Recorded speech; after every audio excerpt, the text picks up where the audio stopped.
Jeg har lige klippet hår på mine drenge og blev enig med mig selv om, at jeg vil prøve at klippe pandehår. Der er nu en opdeling her. Jeg kører ned her, ned til foran øret. Nogle vil køre bag øret, men jeg synes, det er for meget hårklip. Jeg vil gerne have, at det kun er fronten.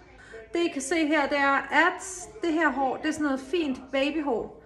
Det vil jeg altså aldrig begynde at klippe i, hvis jeg var jer. Fordi det er sådan noget, der er rigtig langt til at blive langt igen. Så sådan en pandehårslok. Og hvis jeg har sådan noget hvidt snask i hår, så fordi jeg havde gelé i går.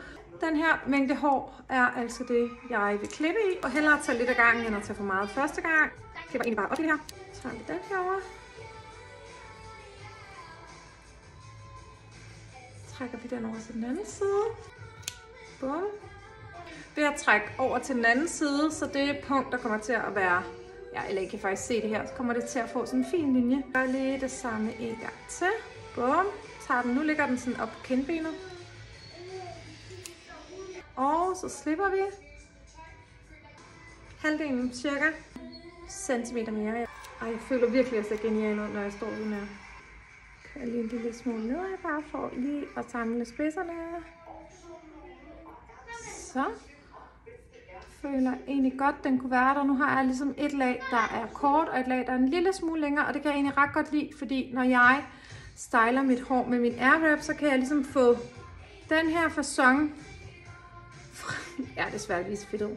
Og så kan jeg ligesom få den her facon frem i det korte lag, og så har jeg et andet lag, der ligesom kan gå ind og frame lidt. Gør det altid tørt. Lige langt i begge sider.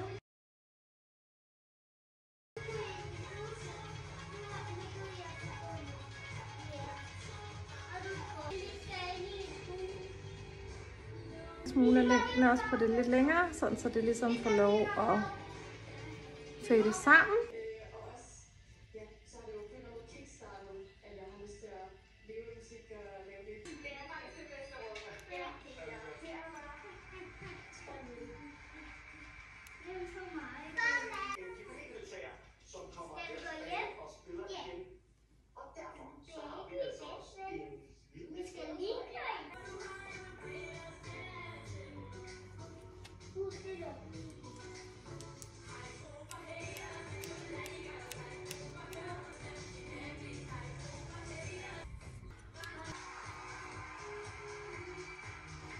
Nu vil jeg gå i bad og vaske mit hår og style det.